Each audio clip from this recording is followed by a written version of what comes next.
할렐루야. 네, 아주 긴 족보를 우리가 읽었습니다. 이 족보를 읽으면서 느끼는 게 뭐예요? 아, 참 많이도 났다. 이런 걸 느끼죠. 또 반복되는 이름도 있어요. 우리도 뭐 시골에 가면 영수라는 이름, 철수라는 이름도 많잖아요. 이 성경의 이름도 계속 반복돼요. 그래서 같은 사람은 아니에요. 여기 갈렙이라고 나오는데 여리고의 정탐, 가나안의 정탐군 갈렙은 아니에요. 여호수아와 갈렙이 정탐군이 됐는데, 그러니까 또 다른 갈렙이 이름은 반복되어진다. 그러나 우리가 이제 이 족보를 통해서 하나님 우리에게 무엇을 말씀하실까 하는 것을 우리가 생각하게 되죠.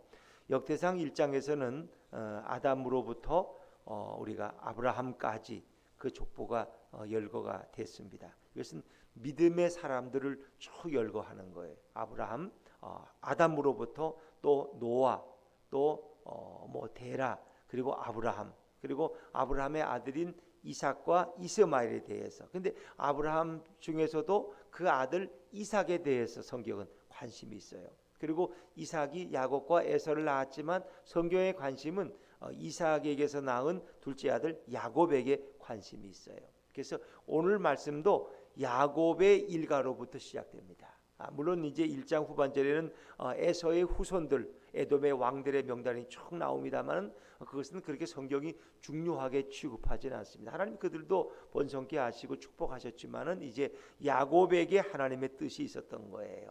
그리고 야곱의 12아들의 이름이 1절과 2절에 소개됩니다. 자, 우리 1절과 2절을 한번 읽어볼까요? 1절과 2절입니다. 역대상 2장 1절과 2절 시작. 이스라엘의 아들은 이러하니 루벤과 시몬과 레위와 유다와 이사갈과 스불론과 단과 요셉과 베냐민과 납달리와 갓과 아셀이더라. 자, 그런데 야곱의 이름을 성경에서 뭐라고 표현했어요? 이스라엘이라고. 야곱의 이름이 나중에 이스라엘로 바뀌잖아요. 그런데 근데 이스라엘 이름이 바로 이스라엘 민족의 또 명칭이 되었어요. 그러니까 야곱이 그만큼 중요한 사람이라는 거죠. 자, 그리고 이제 야곱의 12아들의 이름이 쭉 1절과 2절에 소개됩니다. 근데 이 12아들의 이름을 다 열거할 의도는 없어요. 12아들 중에서 누구에게 관심이 있는 것 같아요? 유다에게. 그렇죠. 3절에 보면 유다에 대해서 나와요. 다른 아들들은 이제 나중에 나옵니다만은 일단 유다에게 관심이 있어요. 12아들 중에 야곱의 12아들은 결국 따지면 이스라엘의 12지파, 12민족. 그렇지, 12지파를 의미해요. 12민족이 12지파가 모여서 이스라엘을 한 나라가 이루고 또 그것이 남한국 유다와 북이스라엘을 만들어 갔죠. 그리고 이제 신약에 오면은 예수님에게는 12제자가 있죠. 12제자가. 그래서 야곱의 12아들로부터 진정 이스라엘 민족이 시작되는 것을 볼 수 있어요. 그러나 이제 그 위로부터 아담으로부터 아브라함, 노아 이런 믿음의 경건한 사람들로부터 계속 이어진 거예요. 그것이.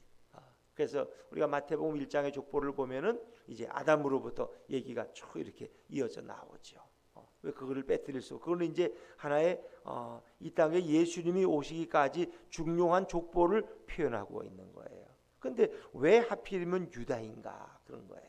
장자인 루벤도 있고 둘째와 셋째인 시몬과 레위도 있어요. 근데 성경의 관심은 야곱의 12아들 중에 유다에게 유독 관심을 가지고 있다는 거예요. 왜 유다일까? 왜 유다일까? 자, 우리 유다에 대해서 이제 좀 읽어볼까요? 자, 우리 3절과 4절 말씀, 3절과 4절, 3절과 4절 시작. 유다의 아들은 에르와 오난과 셀라니 이 세 사람은 가나안 사람 수아의 딸이 유다에게 낳아준 자요. 유다의 맏아들 에르는 여호와 보시기에 악하였으므로 여호와께서 죽이셨고 유다의 며느리 다말이 유다에게 베레스와 세라를 낳아 주었으니 유다의 아들이 모두 5이더라. 아멘. 자, 야곱의 12아들 중에 관심은 넷째 아들인 유다에게 있었다. 유다에게. 그리고 유다라는 이름에서 결국 온 게 뭐가 온 거예요? 유대 민족이라는 말이 온 거예요. 유대인이다. 히브리인을 유대인이라 그러잖아요. 그 유대인이란 이름은 유다란 이름에서 유래됐다는 거예요. 그러니까 그 얼마나 중요한 거예요. 유대 민족의 조상이 결국 구체적으로 유다로부터 시작되는 거예요. 유다. 그래서 야곱의 12아들이 중요하지만 그 12아들 중에서도 유다가 중요하다.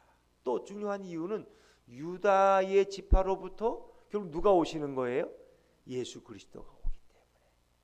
그게 중요한 거예요. 물론 이제 다윗의 아들 예수요 이렇게 표현하죠. 그러나 다윗의 그 조상을 거슬러 보면 결국은 유다로 연결되어지는 거예요.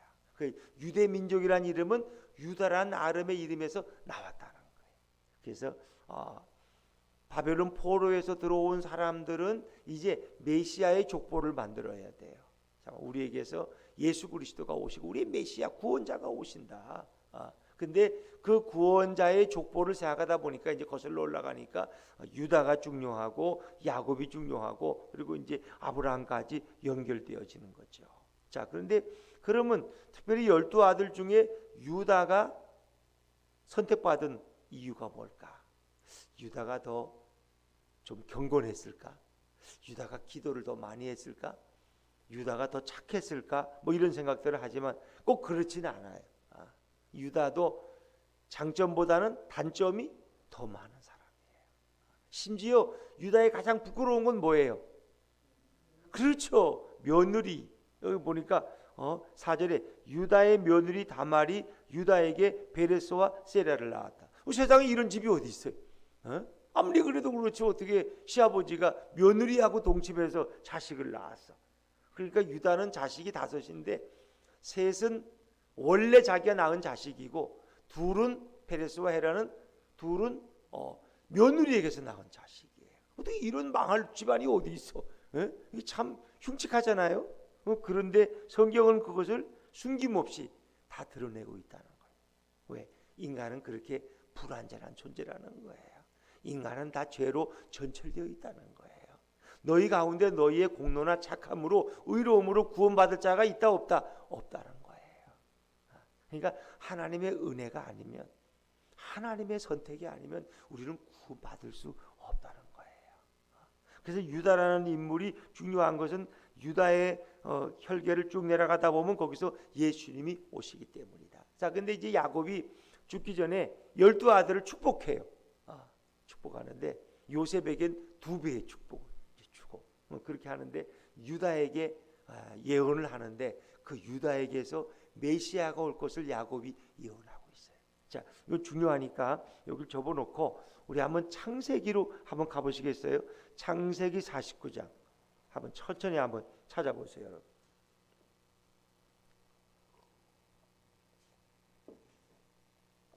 성경 맨 앞장이 창세기고 창세기의 제일 끝부분에 출애굽기 오기 전에 49장 10절 창세기 49장 10절 찾을 수 있겠어요? 네, 창세기 49장 10절 다 찾으셨으면 아멘 하시고 네, 그래요. 이제 8절부터 유다에 대한 예언이 나오는데 8절을 제가 읽어볼게요. 유다야 너는 내 형제의 찬송이 될지라. 사실 유다라는 이름은 이 찬송이란 뜻이에요. 여호와를 찬송하리로다. 이게 유다의 뜻이에요. 그러니까 유대 민족은 누구를 찬양해야 돼요? 하나님만을 찬양해야 돼요. 유대 민족. 유대 민족이 하나님을 찬양하지 않고 우상을 찬양하고 그러면 하나님이 그때마다 진노하시는 거야. 왜? 이름 자체가 하나님께 영광을 돌려야 될 민족이야. 여러분, 그 생각하시면 돼. 그래서 그 이름 내 형제의 찬송이 될지라 하면서 이제 쭉 나오다가 10절 말씀. 10절.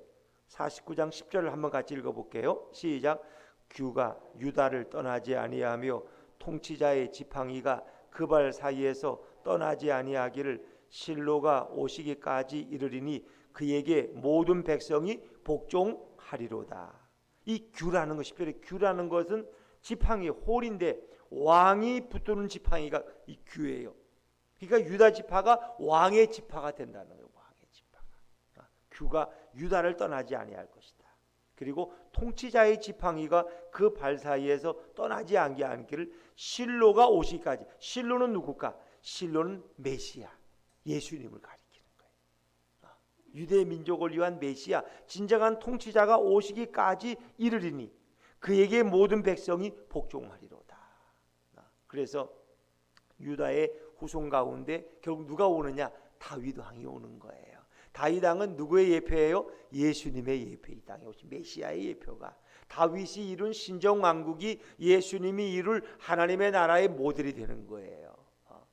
이제 그리고 나서 다윗의 왕가가 계속 이어져요. 북이스라엘은 망했지만 다 남왕국 유다의 왕조는 쭉 이어지다가 바벨론 포로 시대 때 끊어져요. 그러나 그 후에 누가 오느냐? 메시아인 예수님이 오시는 거예요. 그래서 예수님은 다윗의 후손 가운데 오는 거예요. 그것을 이 성경이 예언하고 있는데, 이 야곱이 12아들을 놓고 축복하는데 이 유다에게 최고의 축복을 하는 거예요. 물론 요셉도 엄청난 축복을 받아요. 요셉도. 그래서 요셉은 12지파 가운데 2지파의 복을 받는 거예요. 에브라임과 므낫세가 요셉 지파가 아니라 에브라임 지파, 므낫세 지파가 되고, 레위 지파는 거기에 이제 빠지는 거예요. 레위인들. 그래서 유다가 이 메시아의 조상이 될 것이 이미 야곱으로부터 예언을 받고 축복을 받아요. 다시 이제 역대상 2장으로 한번 돌아와 볼까요? 그러니까 유다가 어떻게 며느리와 동침해서 아들을 낳은 이런 인물이 바로 유다라는 거예요. 유다. 그래서 성경은 이렇게 나와요. 아브라함, 이삭, 야곱, 그리고 유다. 그리고 유다의 아들 중에서도 페레스예요. 페레스.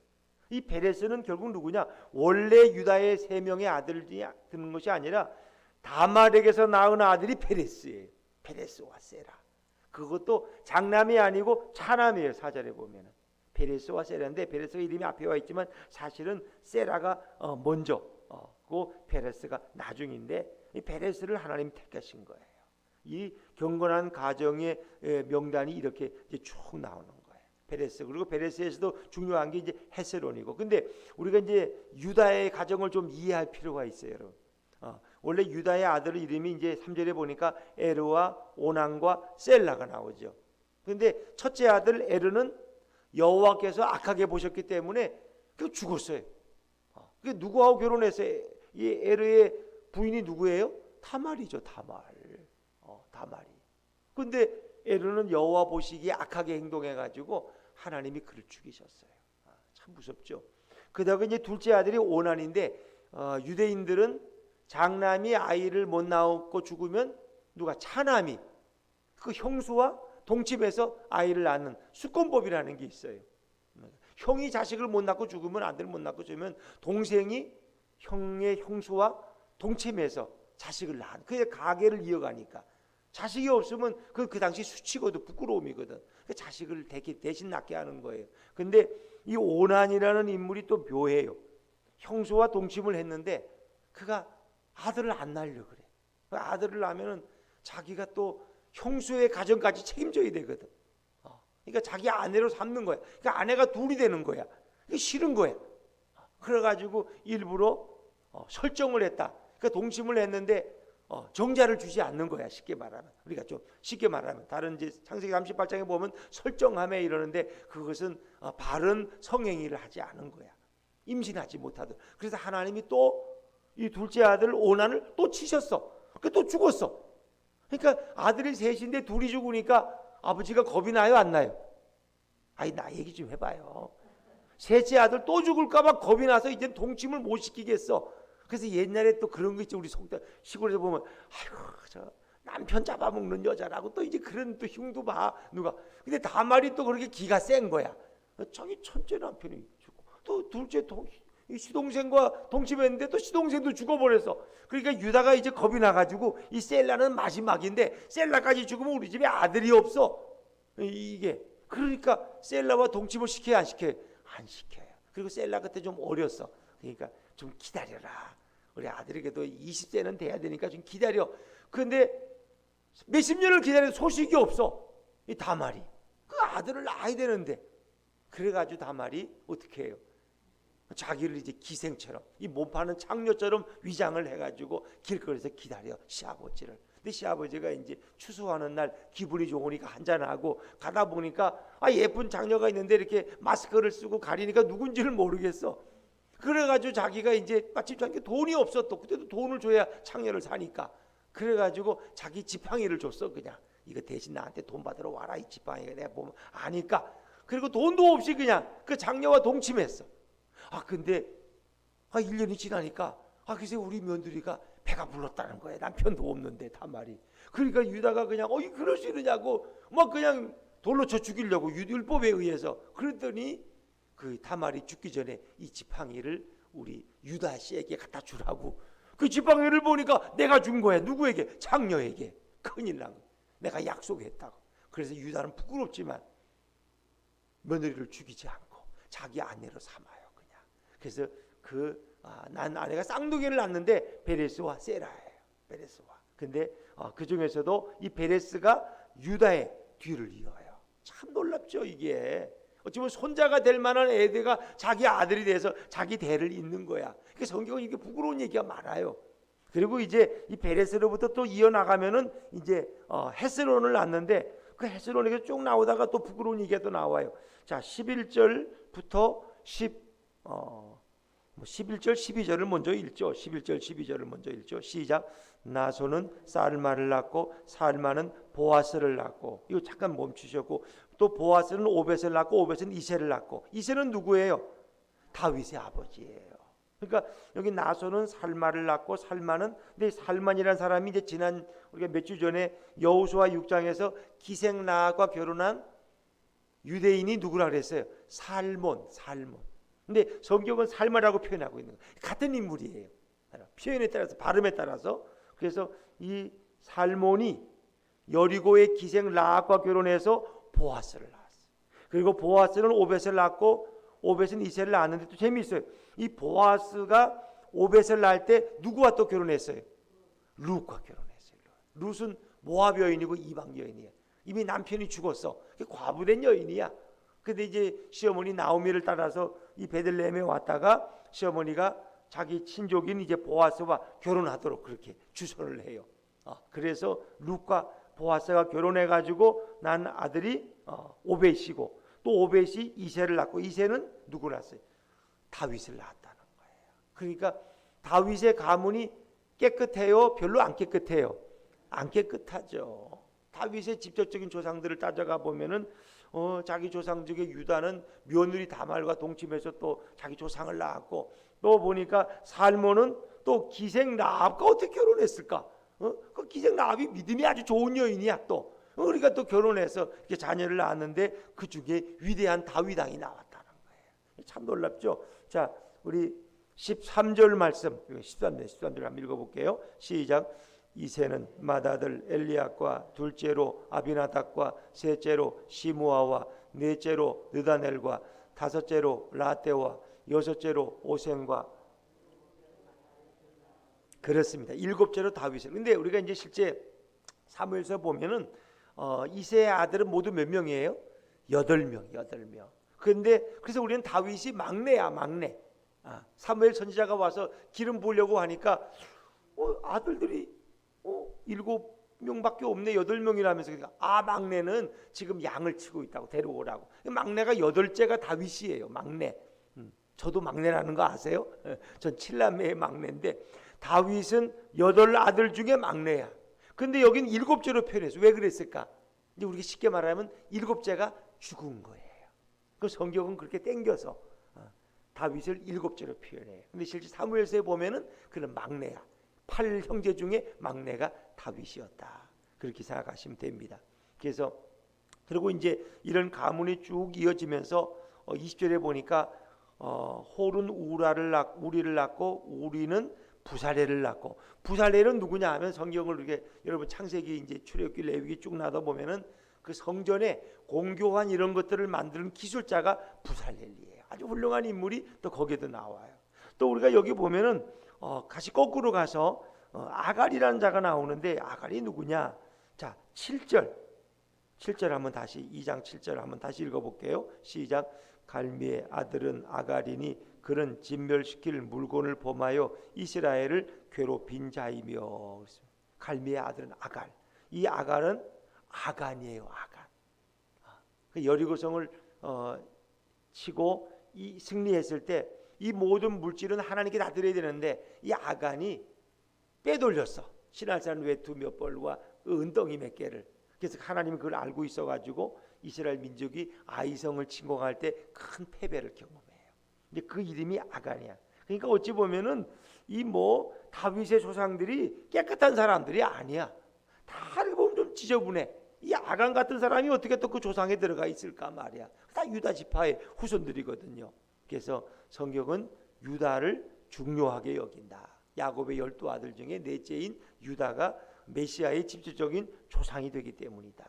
그리고 그로부터 다윗까지 이어지고 다윗으로부터 그 후에 또 우리가 마태복음 1장 족보를 보면은 그 다음에 쭉 이어져서 결국 요셉까지 오고 요셉의 아들이 누구예요? 마리아와 결혼해서 예수를 낳았다 이렇게 설명되어지는 거죠. 그래서 이 모든 과정을 보면은 인간의 공로에 있지 않습니다. 유다가 뭐 특별해서 착한 일을 아니 다 자기 며느리하고 뭐 동침한 사람이 뭐 그렇게 뛰어나게 훌륭해, 인격이 훌륭해요. 그러나 그럼에도 불구하고 하나님은 그를 선택했다는 거예요. 그러니까 우리를 선택한 것은 우리의 혈족이나 공로나 의로움 때문이 아니라 학벌 때문이 아니라 하나님의 전적인 은혜라는 거예요. 이게 하나님의 주권적인 선택입니다.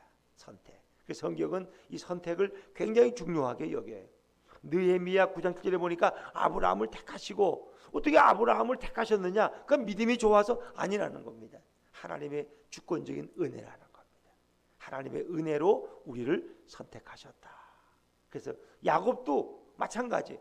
야곱은 뭐 어제도 우리가 생각했지만 자기 형의 장자권을 팥죽 한 그릇에 뺏어 먹는 그런 나쁜 놈이 어디 있어? 형이 배고프면 팥죽을 그냥 주지 꼭 흥정을 해. 형의 장자권을 나한테 팔어. 그럼 내가 맛있는 팥죽 퍼주지. 이 팥죽을 조심하셔야 돼. 팥죽을 장자권을 팔으면 안 된다는 거예요. 그 모든 것을 보면 야곱도 그렇게 의로운 사람이 아니야. 그런데 하나님의 전적인 은혜 때문에 하나님이 그들을 선택하셨다. 그리고 그들은 늘 영적인 은혜를 사모하던 자들이었다. 그리고 혈통도 그래요.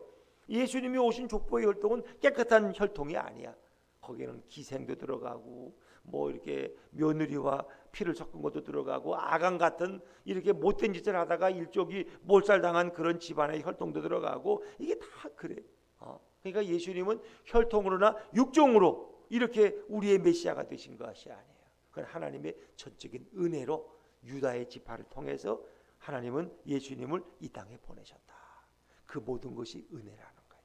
우리가 한 해를 살아온 것도 이렇게 우리가 건강하게 코로나 가운데서도 코로나도 안 걸리고 잘 살아오셔서 여기까지 온 것은 내가 착해서고 기도를 많이 해서도 이유가 있겠지만 하나님의 은혜라는 거예요. 되돌아보면 하나님의 은혜, 하나님이 나를 이렇게 돌봐주셨고 내 허물을 덮어주셨고 하나님이 나를 사랑하셨구나 하는 것을 우리가 고백하게 되는 거예요.